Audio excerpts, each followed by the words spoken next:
মামলা হামলা অনেক আগেই পার করেছি।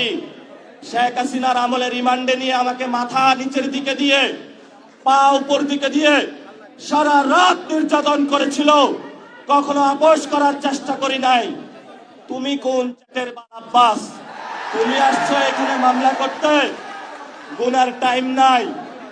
সিনিয়র সিটিজেন আসেন, সিনিয়র সিটিজেন আসেন, আমরা সম্মান করতে চাই, কিন্তু নিজের সম্মান যদি না রাখতে পারেন তাহলে এই যারা ইয়াং জেনারেশন আছে, জেনজিরা আছে, আপনার পুরা সম্মানের চাদর খুলে বুড়িগঙ্গায় নিক্ষেপ করবে।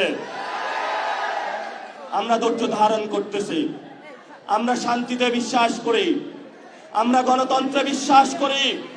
ওই দিন নির্বাচনের দিন আমি যদি সেইখানে কনফ্রন্টেশনে যেতাম, হাজার হাজার স্টুডেন্ট হসপিটালে থাকতো।